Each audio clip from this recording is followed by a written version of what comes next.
right. Welcome to another interview in the Getting Through the Holidays After Loss series. And I'm so grateful to be here with my friend and one of my mentors, Sonny Don Johnson. Thank you so much for joining us today, Sonny. Thank you. Thanks for having me. Happy to be here. Yeah, and for those that are watching, a lot have probably watched the film and seen how our family really what helped, I think, almost the most with us was one of the phrases you said in our interview was getting through focusing on the presence, not the absence. And I know you have a book that's focusing on the love. And so I thought I'd just start it there because the holidays can be such a brutal time. We're oftentimes sitting around where it was joyous celebration and now it's emptiness or loneliness, or we feel the absence a lot Yeah. of times. And I think Yeah. that absence can take us really deep into an abyss. And if there's an opening or whoever's listening is opening to potentially looking for presence, I think it can be other forms of excitement and joy, just different. So I'd be curious to hear your thoughts on that one phrase, because I know that really landed for us, like focusing on the absence carves a deeper hole. And then when we're focusing on the presence, it's almost like you start to see them and share about it and talk about it. And so curious how that showed up for you or your experience around that. I think that when that statement came to me, really, it was actually very loud and strong. I was in the tub, and it came to me. I literally jumped out of the tub and ran out in my office to write it down because it was something I'm like, oh, I don't want to forget that, right? Like that's how clear that message was, and that a part of my responsibility in receiving that message was to spread it. And I knew the power of it because I think that throughout my work and my own experience with loss and grief, as a medium, you're around death all the time, and so I really recognize that so much of the energy that we have around grief is around the loss, and understandably so, and is around the absence of the physicalness of them. Like we miss the experiences, and we miss the personality, and we miss this hugs, mostly the physical, the touch, the holding, and those kinds of things. And what I have gotten really clear on over the years, Joshua, is that yes, we miss those physical aspects, but in reality, without the spirit, or the physical means nothing. Like we've all been, a lot of us, not all of us, but a lot of us have been with bodies that no longer have a spirit, right? That have transitioned. And literally, yes, you could, it's recognizable to the eyes, but it is not recognizable to the soul. There is not that connection because there is no spirit. And Mm. so if the body dies, then the spirit rises, and that energy is somewhere. It's somewhere. And so part of what that message, focusing on the presence, was so clear to me is because when we get focused on absence, we do experience more absence. And we can change that word to emptiness. Focus on the emptiness, you get more emptiness. Focus on the loss, you get more loss. And it goes into the abyss. It just gets deeper and deeper and deeper and deeper. But there is also an opportunity if open, and I think also depending on where you are in your journey. If it Mm. was last week, this information isn't going to be helpful. You're just not there yet for most people, right? But when you can focus on the presence, on their presence, on their spirit, on the connection soul to soul, then it opens up a whole nother realm of connection that you may not have ever recognized. So that's when you start seeing the signs, and you start getting the intuition, you start feeling the messages, and you get the message to turn down this road. And then there's a sign that's like right in your face, like, oh my God, that's a sign. And so that gets us into excitement because when we focus on presence and we experience their presence, although we don't have the physical body, if we closed our eyes and just tapped into the feeling, I would suggest that it would be the same. It's like, love isn't a physical thing. There isn't a physical thing to love, but you can feel it. And so if we weren't so attached to what's in front of us in the way and the form that we're used to, then we would have the experience of their presence. Yeah, it's interesting that one of the ahas I had, because you helped us really early on, and I had my parents walking through the same process, and then we started applying it, and we started to see all these signs. And 15 years later, looking back, one of the things I've talked about with my parents. So I think we're initially starting with somebody who may have lost somebody a year ago, 3 years ago, 5 years ago, 10 years ago, 15 years ago, 50 years ago, right? Whatever that Yeah. looks like for anybody listening. And we'll get into somebody that's more recent here in a minute. But one of the things looking back is right around the time my brother died, I'd say the last couple of years, he was in a lot of pain. He was constantly having episodes where he was, going into drugs or alcohol and these binge sessions. And so there was a lot of like dark pain. I remember seeing my parents stress. So a lot of our memories as a family were engulfed by the addiction. And so there was Yes. a lot of negative memories. And so I Mhm. think if it's just negative, negative, negative, negative death, that whole imprint around my brother and our relationship with my brother tends to be really heavy and dark. And so one of the things we've learned is since his death, we started to get excited about every time we would see a sign or we would have a dream or we would like we'd get excited because it's like, oh, I feel him. He came to me. And then we would call each other and be like, guess what happened? Guess what happened? And that became the highlight.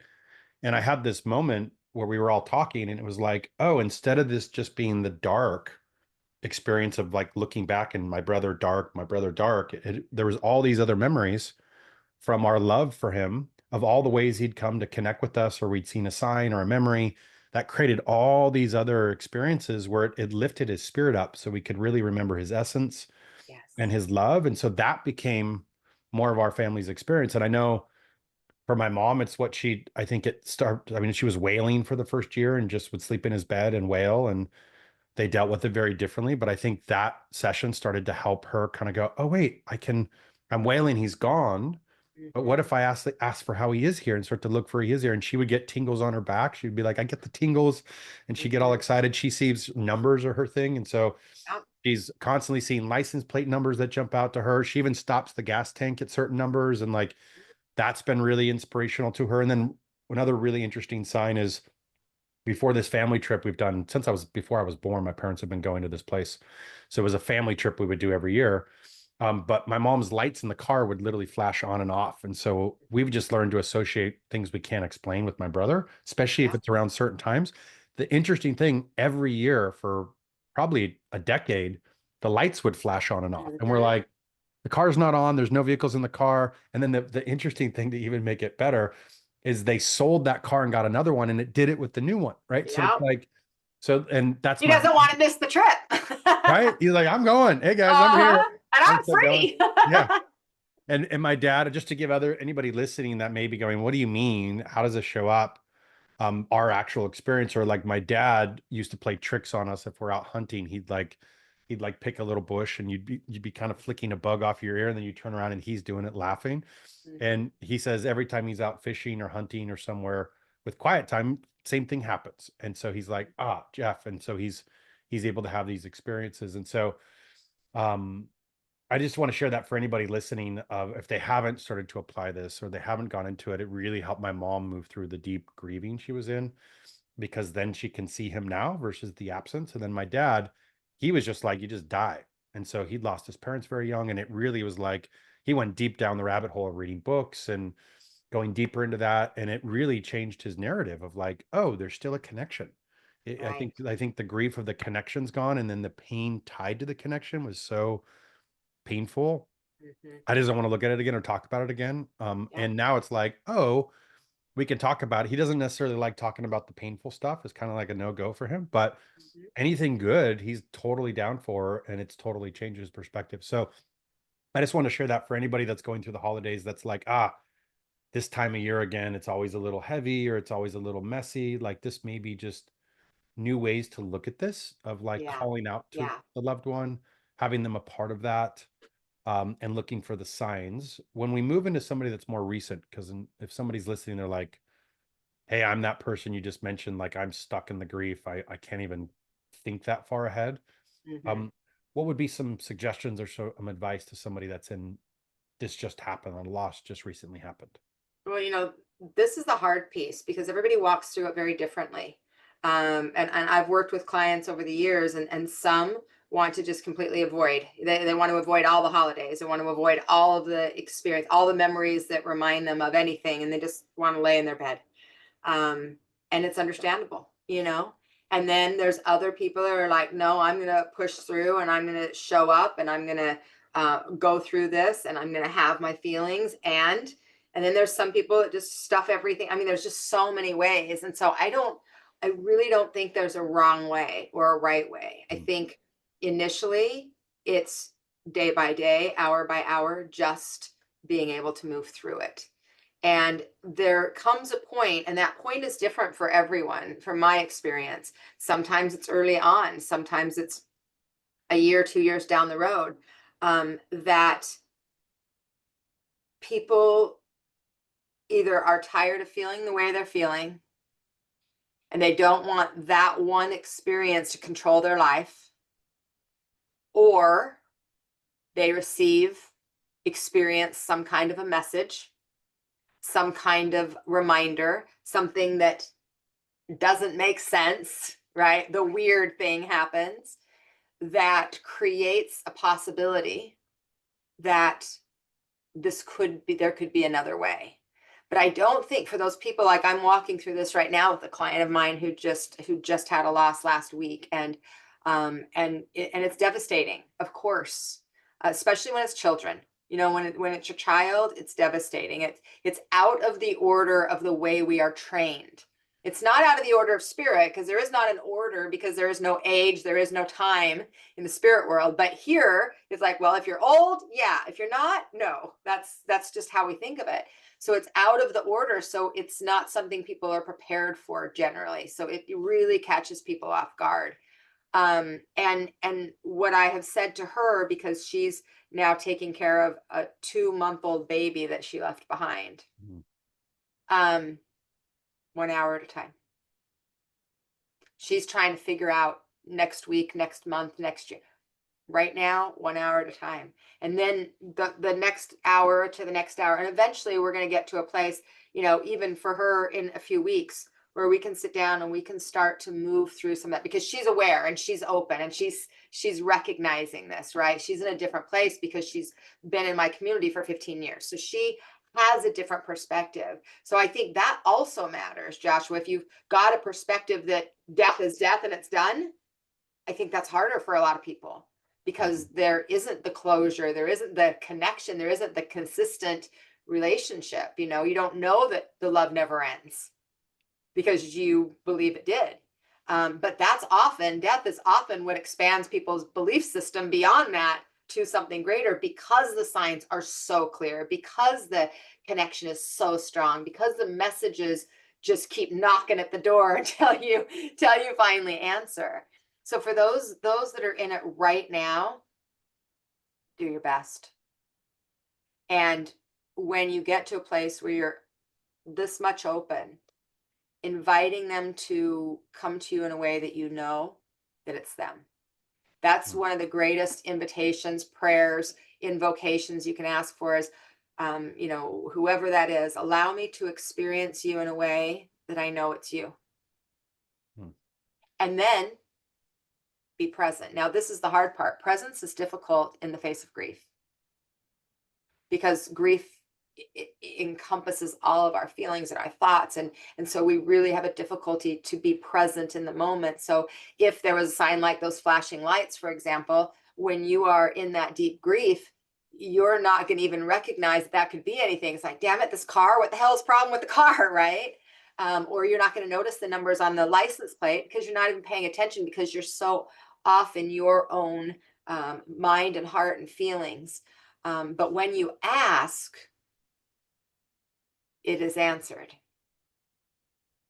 You have to be aware enough to see or feel or know the answer.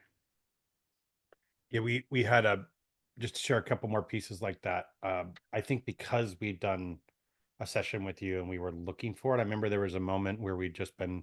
This was like right after. This was when we were in the grief, And I remember I'm more of like a fix it guy. So I think Mhm, that's why I was like, mhm. oh, who can I talk to? What can I do? What are we going to do to solve this?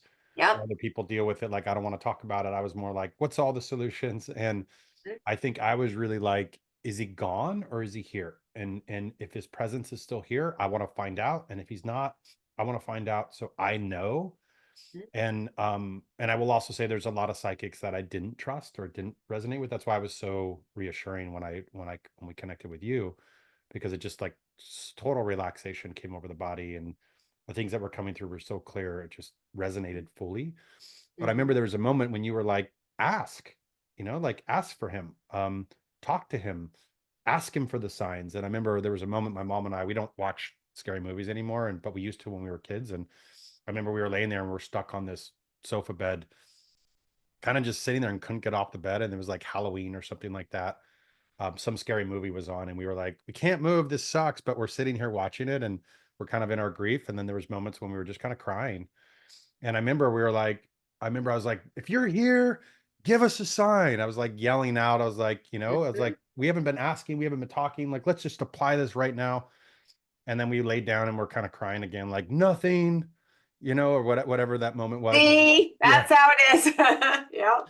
And my mom, she's super sentimental. And so if my brother and I have ever given her anything, she'll carry the sentimental gifts. And she'd had a watch that I'd given her that had stopped working, I think, a year and a half ago. And she tried changing the batteries out, nothing worked. And she's like, I'm just going to wear it anyway because Josh gave it to me.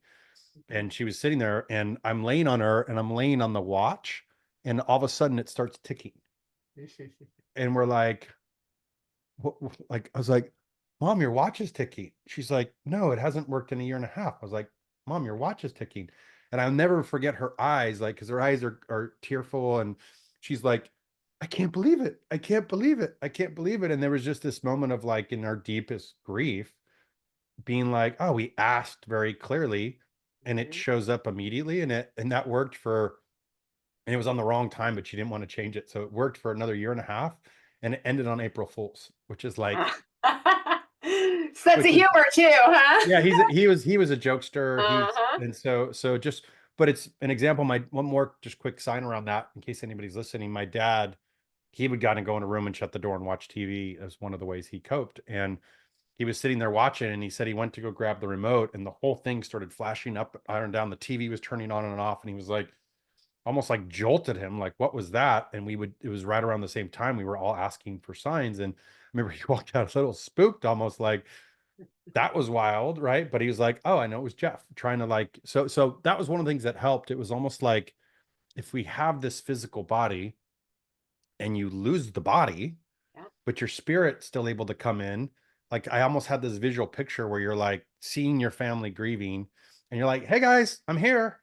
Well, And everybody's like in their deep grief, and you're like, you can't touch them or you can't hold them. And but you can interact with reality in certain ways. So you're like trying to interact in any way you can, and they're dismissing it like, oh, it's not this, or why is this thing bugging me, or why is this thing such a pain, or why is the TV shortening out, or so versus going like, if we're looking for it. And so one of the things that helped me the most, I'm curious your thoughts on this, was I almost had this picture of right after they leave, that there's still a density, either emotional density or something to the spirit, that they've lost the body, but there's almost like a thicker density. So there would be moments when I was in deep grief where I would be totally fine, and then something would happen. I don't know what it was, and I'd be in this deep grief, almost feeling my brother so deeply, and just like mhm, uncontrollable sobbing.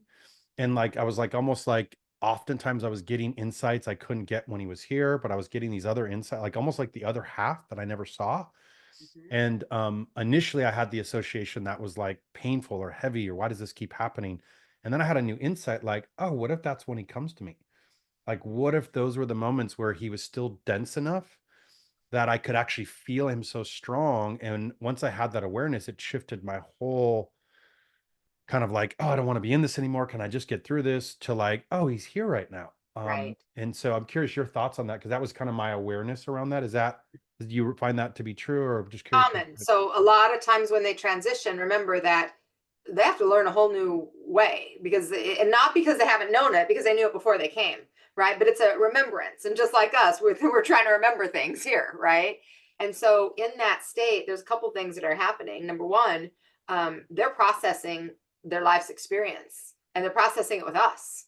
And so some of those denser feelings that you're feeling initially are often that connection, and that it's actually a healing process, because it's activating the parts of us that could be aware, and it's helping them transition out of density into lightness. Mm. So it's on both sides, depending on which side of the veil you're on, you're experiencing that. So absolutely that happens. I think also in those states, one of the things that you said that I really want to catch for those of you that are walking through whatever level of grief, whatever stage you're in. And that is that so often some of these things happen and you might get excited about it, but you also might have people around you that are like, that's just you wanting that to happen. That's just you wanting, yeah, of course you want it. Hello, of course you do. And so then sometimes what happens is people will negate it. They'll be like, well, that was just weird. This weird thing happened. I don't know why. Mm. Well, when we negate, when we say, oh, that was weird, when we call it strange, weird, it negates the gift that they're bringing to your door. You're asking for connection. You're desiring for them to be back. And then they come back a little different. They look a little different, but they're coming back, and then you're like, no, that's not it, or that's not the way, or that's not them. And so what I really want to create is that this awareness of the fact that we can call it a lot of things. This cool experience, this awesome experience, this interesting experience. I had this interesting experience. Like those are all words that keep that frequency up. But when we are like, oh, the weirdest thing happened, or this is so strange, or I don't know, this is crazy, and we put that kind of negative connotation on it, then we don't have the excitement and the energy that actually keeps it in the frequency that it's intended, which is that higher level of connection. So it's bringing our frequency down. And that actually, Joshua, is what part of the challenge in this transition process and learning how to connect and communicate. And I don't know if I've talked about this in this way, but to just give people an example, when someone transitions, I want you to think about this as like, let's just pretend that you have so let's have it be your brother. And let's say your brother, instead of him dying, he said, hey guys, I'm going to move to China. And I'm super excited to move to China. Like, I've always wanted to live in China. And you guys are like, why do you want to go to China? Like, this is not a good idea. But he is like, this is his super most important thing he's ever wanted to do. So he goes to China. And when he initially goes to China, you guys are super sad. You're upset. You'd feel disconnected. And he forgets to tell you, well, when I get there, by the way, I'm not going to be able to talk to you and I can't speak English anymore. So he goes to China, you're here, you're like, well, how are we going to communicate? He's like, well, I'm not going to be able to talk to you for a while. And that doesn't mean that they can't actually communicate with you right away, but usually it's because you're upset, because you're mad that he went because he left you, right? Because you want him to be right next to you for the rest of your life. So he goes and he's starting to live his life, and he's having the best life he's ever had. Like, it's the best thing he's ever experienced. And so then finally he reaches out and he calls you, but he can only speak Chinese. And you're like, dude, I can't understand you. I don't know what you're saying. And he's like, well, I have to teach you and you have to learn. So you're happy for him that he's in China because it was his dream, but you're sad for yourself because you miss him. But you know that he's living the best experience he possibly can. And then he's like, okay, now I'm going to teach you how to communicate with me. And your job is to learn. That's what happens in the spirit world. They go, they're fine. Like, I think everybody gets to a place where they recognize, okay, I know they're okay. It's me that's not okay. So it's this is one of the analogies that Spirit gave me probably 2 decades ago. Like, okay, they're just in another space, like they're in another room.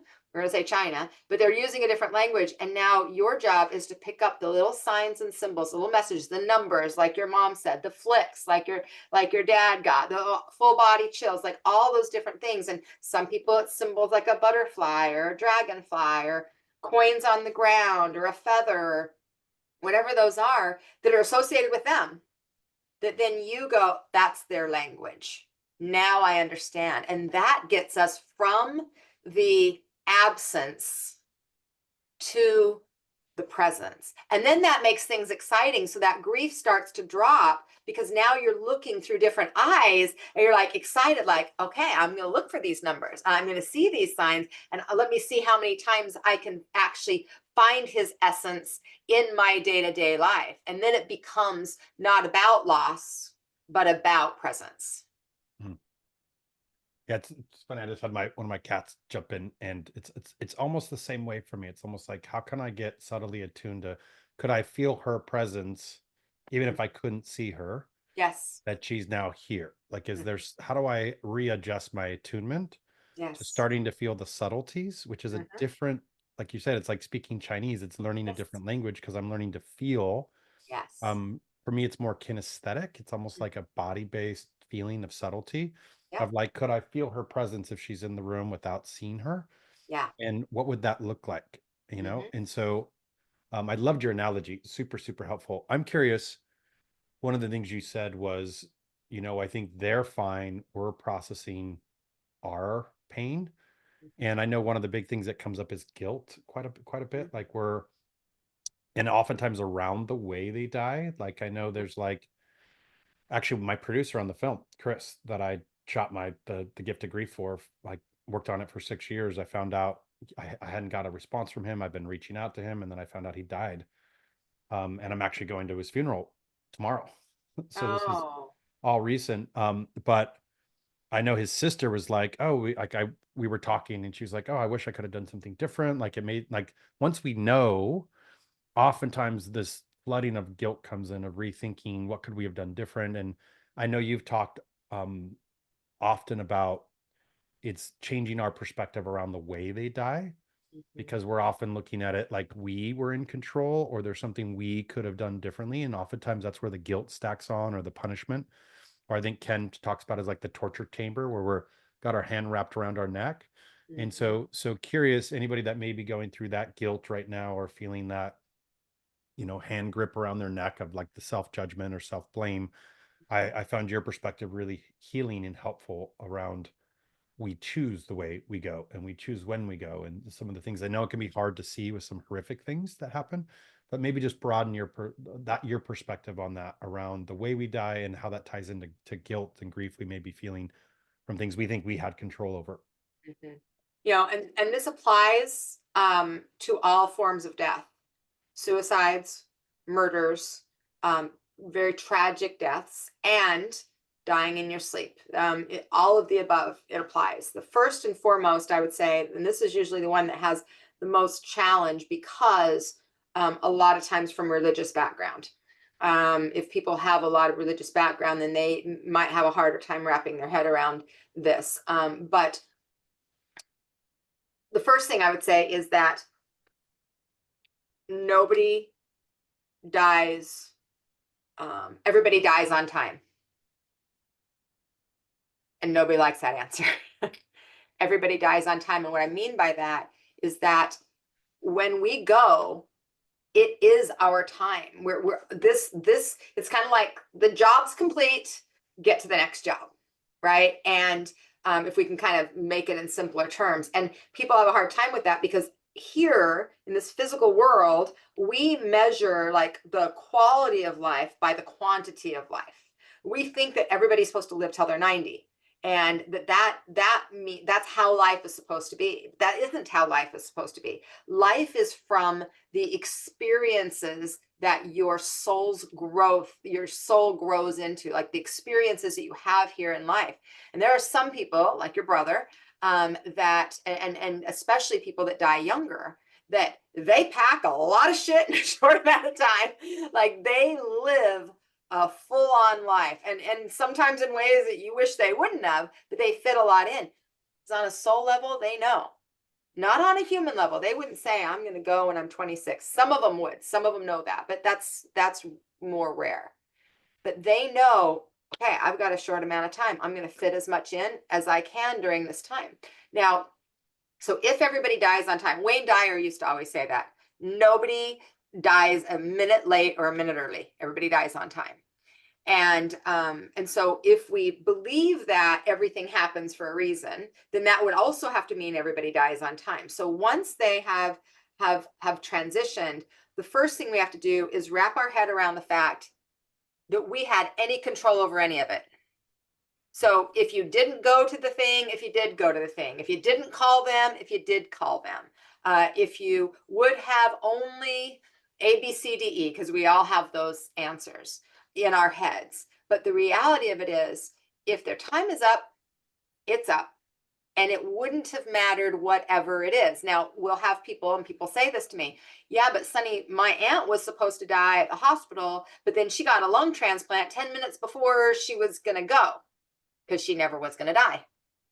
It looked like, from our perspective on the human with our eyes, it looked like, oh, she's going, but she was never going. This was just part of the process of her journey and her expansion, her soul's growth, to walk through this experience. And then other people that you can be like, I had a very interesting experience with death at a young age. When I was 12 or 13, my cousin's boyfriend, it was her first boyfriend, he went out shooting and was shooting beaver up in the woods in Utah, and his best friend shot, and it hit a rock, and it ricocheted, and it went into his heart, and the bone marrow pierced his heart, and he died instantly when he was 13 years old. And everybody said that could never happen again like that. So on either side, if they're meant to go, they're going to go. And the reason I think that we have such a hard time with that is because we're like, oh, well, this miracle happened and this person's life was saved. And you can call them miracles. They can seem like miracles, but they were never leaving. I mean, I'm a miracle. I was supposed to die when I was 18, and I didn't. But I didn't, which meant I wasn't going to. But we can't see that broader perspective because we don't know the soul's journey. And a lot of times on the human level, we all think the soul's journey is 100 years, and it's not.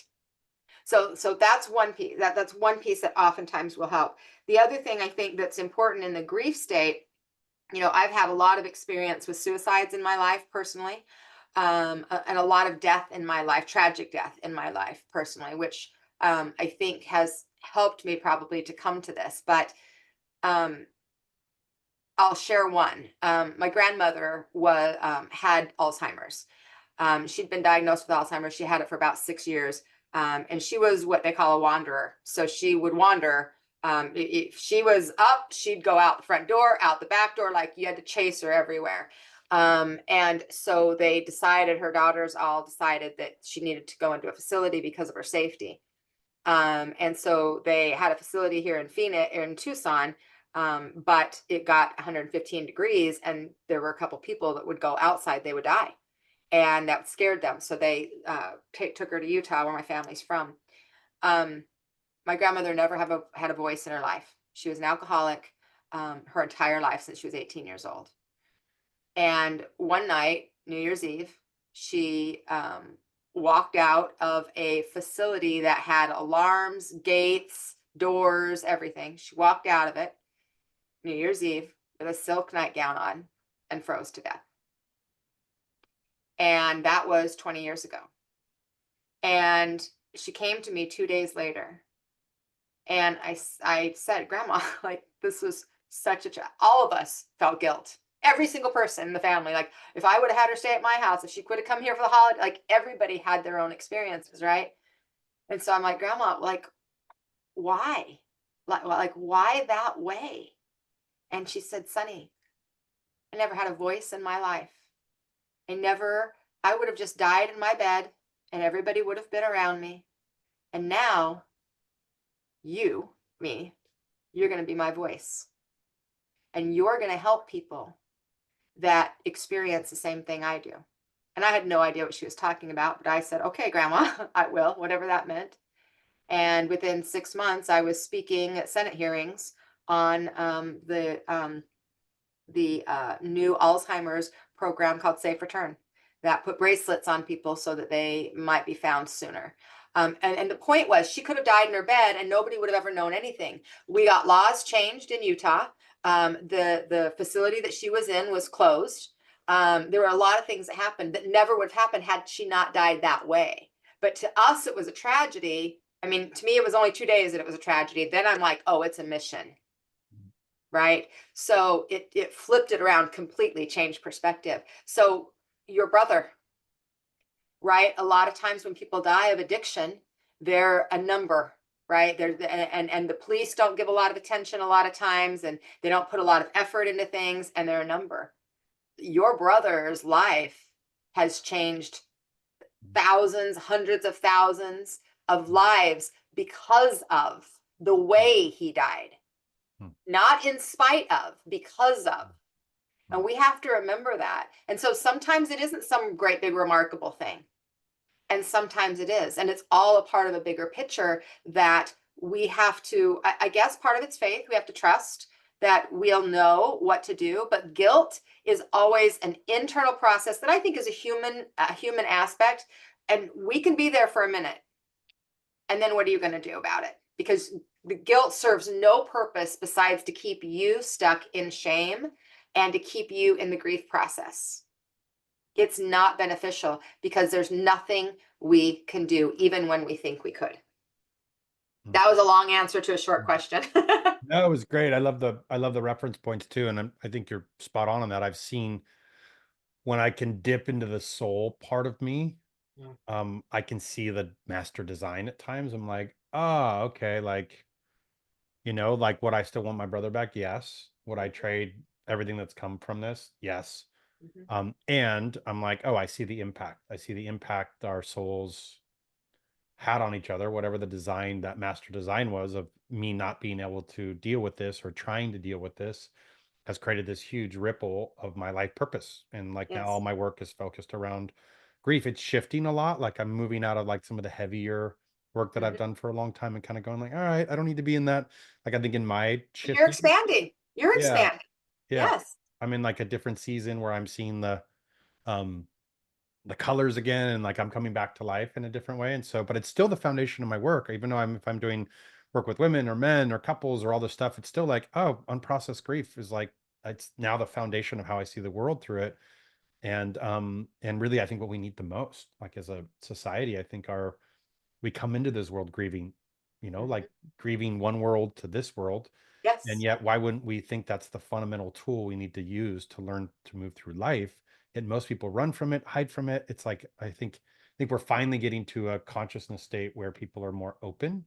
But I think the whole trauma informed conversation is bred way to go a little deeper into the grief informed. And so that's one of my hope, and that's even one of my hope with putting this out and bringing more awareness to it. But yeah, it's like I can see the design of like, I see the impact, and would I still want to change it? Yeah. And Mhm. I Well, accept and whatever we it don't get is. to, like, we don't have control over that. We don't get to control our loved one's soul's journey. And if we want to just take it a little bit beyond that from a soul perspective, is we actually agreed to this Mhm. before, right? When we're souls, we're like, okay, dude, you go do this part, I'll do this part. Like you two had an agreement. Mhm. And it's not conscious. We don't go, because you might be like, I never would have signed up for that. Oh yeah, dude, you did. Right. Like that's part of it if we wanted to expand it. But I think too, one of the things you said, Joshua, that I think can be really valuable to people is you just said, that we come in grieving. Birth here is death there. And death here is birth there. And it's a constant cycle. Everything's cyclical, so it's a constant cycle. And so there is, when we can start to let go, like I had the experience of my client passing away last week, and it's sad. She has a 2-month-old baby, and her mother now is responsible for that baby. It's sad. And on the human level, like I had lots of tears on the human level. On the soul level, I see that bigger picture. I don't like it. I would not choose it for them. For her, I'm like, who designed this? Right. But from a soul perspective, I can see that. And that transmutes a lot of grief because you can have the human experience, feel it, have the emotion. I'm going to her service tomorrow too. So we're both going to be at celebrations of life tomorrow. And also recognize the value in the time that she lived and the gift that she did leave a baby. Like the sadness is she left a baby. And the gift is that she left the baby. And which one are we going to focus on? Because that's what death's about. Are you going to focus on the absence? Are you going to focus on the presence? Brings us right Yeah. back to it. Yeah, it's interesting. Just one quick story to support what you just said. I had a moment where right after that time of like, you need to ask for him, you need to call with him. This is right in the middle of grief. And I remember I'd been stuck in the house and I was like, I just need to get out of the house. And I went to the gym to just go run. And I remember sitting in the car, like, all right, if you're here, I was calling out to him, like, let me have a sign, nothing. And I'm like, fuck this. This doesn't work. I was in my like bitter Yeah. rejection stage. And I go in and I'm running on the treadmill. And I remember there's this moment where I'm all of a sudden, I go from where I'm at running the treadmill and I'm all of a sudden pulled into like this temple. It felt like the Temple of Doom, like that, in Mm-hmm. Indiana Jones. And I Mm-hmm. could feel a bunch of beings. I didn't know, I couldn't see details, but I felt like there's an audience. And there was my brother, and I couldn't see details, but it was my brother and me. And he was the older soul choosing to play a life of suffering for me. And at the time, I was like, no, like my soul was like, you got to play the better role, and and was like upset. And then as soon as I Uh-huh. tried to grasp what was happening, I was like ripped back out and I'm back on the treadmill. And it shifted my whole way of being, because my brother had lived a very challenging life of grief almost our whole existence. He had been struggling with alcohol addiction. I think he just was a super deep feeler, could almost feel the world, Yep. and carried that and would attune too much and was in pain. So in our family unit, it seemed like we were always helping him and trying to help him. And it was the first aha that I was like, who was helping who? Like, Mm-hmm. was I actually helping him? And I have this new narrative that's just my own internal belief process, but it's really changed my perspective. It almost felt like after that experience, I'm like, did he come back and almost choose to play this role of suffering that he didn't ever have a way out of? It was a choice from his soul to come in and hold that for the evolution of humanity. And so it's really changed my whole perspective of like, oh, it's almost like the story of Jesus, like of like suffering Mm-hmm. for others. And it really, I'm now actually reading the Bible just because I'm curious and I'm going down that path of like, oh, I've never really read this. I'm just going through it, but it was giving me these little symbols of that are mainstream narratives, but in a way I could relate to it of like, Mm-hmm. oh, okay. In family units, who has the most pain? Is it possible that their soul chose that for our growth and who we Mm-hmm. become from that? And so it really changed my whole narrative of like, do I know anything? Right, You right. know? Well, and I think what the way that, and it's very similar with maybe a couple of little shifts, is that the way Spirit has brought it to me is that when we decide on coming back, we're usually here for one main focus. Let's say it might be unconditional love, it might be forgiveness, it might be expansion, because it isn't ever just sacrificial, Mm, meaning his soul's growing as your soul is growing, right? So whatever that is, when we get here, we still have physical human free will, we still have free will choice. The the the energy, the essence of what it is we're here to learn, um, is the bigger perspective, and then the choices we make along the way, we won't get out of this life without serving that purpose, mm, whatever that is. But it could look a lot of different ways. So that aspect of him teaching you what he was teaching you, and you're having the conversation in the Temple of Doom, is absolutely happens. I've seen it over and over again on soul levels. And then when we come here, we might be like, well, why did he do it that way? Right. But as he stepped into his life, his experience, his opportunities, surroundings, his mental state, his all of the physicalness of us, all the things, then those free will choices start to build. And let's say that his was to learn to maybe acceptance, maybe, let's say, and maybe yours was forgiveness for him leaving, right? Then those choices, it could have looked like addiction, it could have looked like prison, it could have looked like, so there could be lots of different perspectives, but it gets the free will choice.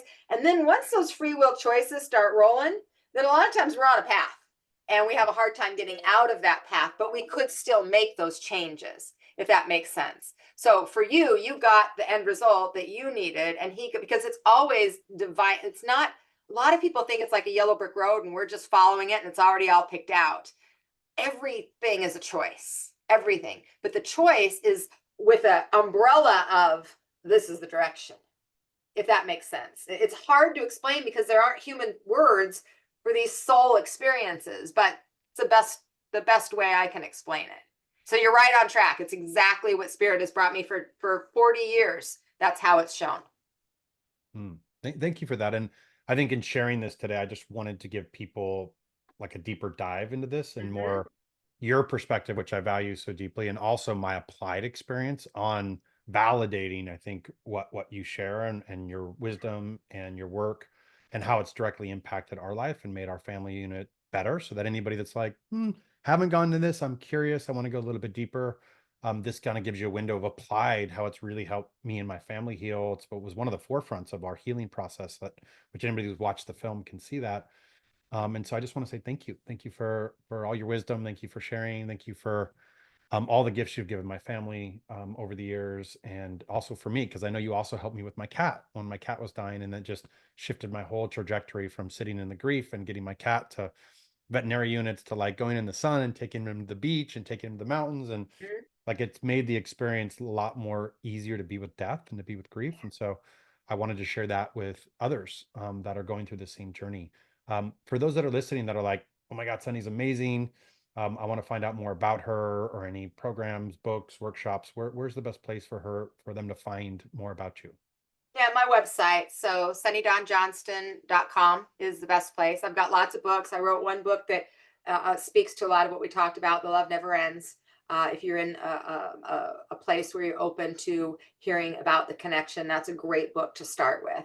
And yes, absolutely, I'm here. And Joshua, I appreciate being given the opportunity to hold that space for your family. You have a beautiful family, you have a beautiful connection, and the energy between all of you and your brother is such a deep soul connection that it was really my honor and blessing to be a part of it. So, and I'm so proud of you. This has been a work of a lot over the years, and it would have been easy to just be like, yeah, I'm in another place, and you completed it, and that's freaking amazing. So, good job. Thank you.